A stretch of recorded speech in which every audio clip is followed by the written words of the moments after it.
मासूम बच्चे बैलगाड़ियों पर सवार हैं तो कहीं कोई गधे पर सवार बहन अपने भाई को चुप करवाने की कोशिश कर रही है तो ये बच्ची अपनी माँ के ठीक होने की उम्मीद में है। कोई अपनी माँ को उठाए ले जा रहा है तो कहीं कोई बाप अपनी बेटी को कंधे पर उठाए ले जा रहा है। ये मासूम बच्चा तो अपना सर पकड़े बैठा है। फसादात की वजह से गलियां सूनी पड़ी हैं। हर तस्वीर तबाही की दास्तान सुनाती है। कहा जाता है कि उस वक्त 10 लाख से ज्यादा लोग मारे गए और 1,50,00,000 से ज्यादा बेघर हुए। ये कहानी है एक ऐसी जमीन की जो बट गई। ये कहानी है उन ख्वाबों की जो चकनाचूर हो गए। ये कहानी है हिंदुस्तान की तकसीम की जो 1947 में एक हकीकत बनी मगर लाखों दिलों पर एक ना भरने वाला जख्म छोड़ गई। एक तरफ भारत और दूसरी तरफ पाकिस्तान वजूद में आया मगर ये तकसीम सिर्फ जमीन की नहीं थी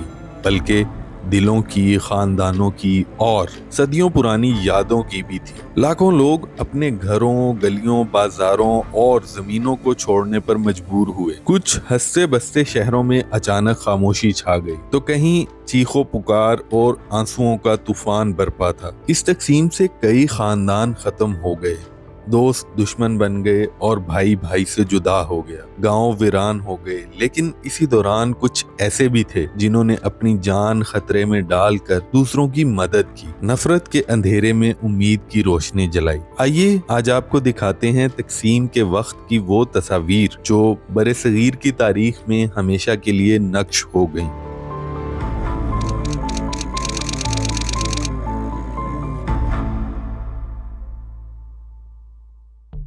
कभी इस खित्ते का नक्शा कुछ इस तरह का था और फिर 1947 की तकसीम के बाद ये खित्ता 2 हिस्सों में तकसीम हो गया। इस तस्वीर में कोई अपनी साइकिल लिए जा रहा है तो कोई बैलगाड़ी पर सवार है और कोई पैदल ही जा रहा है। तो कहीं एक बाप ने तराजू के एक पलड़े में अपने बच्चे को बिठाया हुआ है तो दूसरे पलड़े में सामान बांधे ले जा रहा है। सदियों से इन इलाकों में बसे हुए लोग अपना घर बार छोड़कर नए इलाकों को चल दिए। भारत की नामवर मुसन्निफा और शायरा साजिदा जैदी जो उस वक्त दिल्ली में थी, उन्हें भी इस कत्लो गारत के दौरान करोल बाग में अपने घर को ताले लगाकर मौलाना अबुल कलाम आजाद की रिहाइश गाह में पनाह लेना पड़ी थी। उस वक्त जो हालात थे उनके बारे में वो अपनी बायोग्राफी नवाए जिंदगी में लिखती हैं कि इंसानों के दिल और दिल्ली के दरो दीवार कांप उठे थे। दिल्ली की जमीन सुर्ख और आसमान स्याह हो गया था। यही हाल पंजाब का हो रहा था, यही उत्तर प्रदेश का और यही बंगाल का। दिल्ली में 24 घंटे का कर्फ्यू था। इसके बावजूद बुलवाई अंदरूनी गलियों में मुसलमानों का किश्तो खून कर रहे थे। लाशों से भरी गाड़ियां आ रही थी और जा रही थी। इंसानों की खौफनाक तरीन जिबिल्लत, हलाकत, नफरत, तासुब, बर्बरियत बेनकाब हो रही थी। तहजीब का पर्दा चाक हो रहा था। सियासत का मकरू चेहरा बेनकाब हो चुका था। 1947 में आज़ादी का ख्वाब तो पूरा हो गया था लेकिन ये एक ऐसा ख्वाब था जिसकी ताबीर में बिछड़ने की दास्तानें रकम हुई, बस्तियां वीरान हुई और इंसानियत लहूलुहान हुई।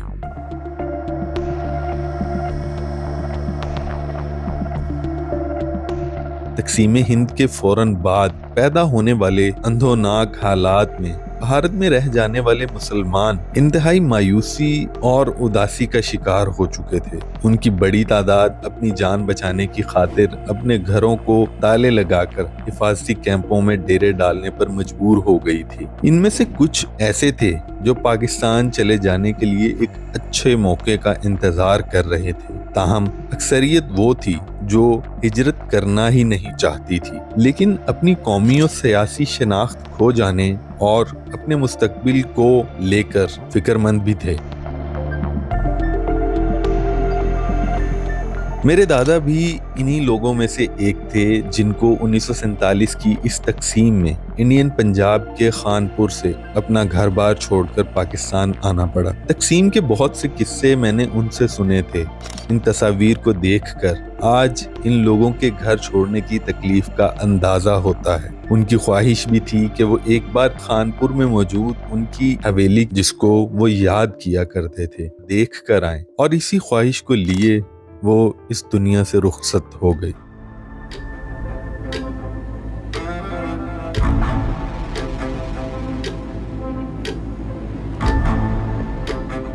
तो खैर, सरहद की लकीर तो खींच दी गई, लेकिन आबादी की मुंतकली की कोई बाकायदा मंसूबा बंदी तो की ही नहीं गई थी, जिसका नतीजा ये निकला कि फसादात फूट पड़े। बस फिर क्या था, नफरत की दीवारें भी खड़ी हो गई, दोस्त दुश्मन बन गए, हमसाए कातिल बन गए। पंजाब के मासूम और अमन पसंद अवाम जो सदियों से साथ रह रहे थे, अचानक वहशी दरिंदे बन गए। दोनों तरफ से खून की होली खेली गई। पंजाबियों ने खूब एक दूसरे का खून बहाया और कई लाख अफराद लुक्मे अजल बन गए। इसके अलावा लूट मार, आतिशज़दगी और आबरू रेजी के वाक़यात से इंसानियत की जिस तरह तज़लील हुई, वो शायद तारीख कभी ना भुला पाएगी। मौलाना अबुल कलाम आज़ाद अपनी किताब इंडिया विंस फ्रीडम में लिखते हैं, आज़ादी के दूसरे दिन ही फिरका वाराना झगड़ों की खबरें राजधानी यानी दिल्ली पर गहरी तारीकी फैलाने लगी थी। ये खबरें कत्ल, मौत और बेरहमी की थी। ये पता चला था कि मशरकी पंजाब में हिंदू और सिख हजूम मुसलमानों के देहात पर हमला आवर हुए हैं। वो घरों को आग लगा रहे हैं और बेगुनाह मर्दों, औरतों और बच्चों को कत्ल कर रहे हैं। ऐसी ही खबरें मगरबी पंजाब से आई थीं। मुसलमान बगैर किसी तफरीक के हिंदुओं और सिख फिरके के मर्दों, औरतों और बच्चों को कत्ल कर रहे हैं। पूरा पंजाब बर्बादी और मौत का कब्रिस्तान बनता जा रहा था। जब मगरबी पंजाब की खून रेजी की खबरें दिल्ली पहुंची तो सरकश लोगों का हजूम शहर के मुसलमानों पर टूट पड़ा। दिल्ली में इन कातिलाना हमलों को मुनज़्ज़म करने में सिखों ने नुमायां हिस्सा लिया। इन सब वाक़यात को देखें तो जो लोग ना भी आना चाह रहे थे वो भी यहाँ आने पर मजबूर हुए, और जो यहाँ पर सदियों से रिहाइश पजीर थे उन्हें अपना घर बार छोड़कर नए मुल्क की राह लेना पड़ी। इस सफर में बहुत सी ट्रेनें रवाना तो हुई, मगर मंजिल पर लाशें पहुंची। इस तकसीम से उस वक्त 10 लाख से जायद लोग लुक्मा अजल बन गए और 1,50,00,000 से ज्यादा बेघर हुए। न घर रहा न जमीन। लाखों लोग खाली हाथ सिर्फ उम्मीद लेकर नए देश की तरफ निकले, मगर नई जमीन पर सब कुछ नया ना था। वही गुर्बत, वही भूख, वही जख्म और वही बिछड़ने का गम। इन तस्वीर को देखकर आज़ादी की कीमत और तकालीफ का तो तसव्वुर भी मुश्किल है। कहीं हिजरत करने वाले लोगों का सामान, बैलगाड़ियां जो मजहबी तनाज़ात की वजह से बड़े पैमाने पर नकल मुकानी के दौरान दरियाए ब्यास के किनारे सैलाब आने की वजह से पानी की नजर हो गया। ये तस्वीर है हुमायूं के मकबरे की, जहां मुसलमान पनाहगज़ीनों का कैंप है। यहाँ पर हजारों की तादाद में मुसलमान जमा हुए ताकि एक काफिले की शक्ल इख्तियार करके पाकिस्तान की तरफ रवाना हो सके। ये तस्वीर भी शायद दिल्ली पुराने किले के साथ वाक़े महाजरीन के कैंप की है। ये भी उसी कैंप में मौजूद हजारों मुसलमान जो फसादात के दौरान होने वाले कत्लो गारत के खौफ से अपना घर बार छोड़ चुके थे। साफ पानी को हासिल करने के लिए लोग कतार लगाए खड़े हैं। हर तस्वीर दुख की एक अलग दास्तान सुनाती है। लोगों के मुस्कुराते चेहरे अब दुख की दास्तान बन चुके थे। नए देश में कुछ खुश थे, कुछ वीरान। जो पीछे रह गए थे वो अपनों की याद में तड़पे, जो आगे बढ़ गए वो माजी की राख में अपना मुस्तकबिल तलाश करते रहे।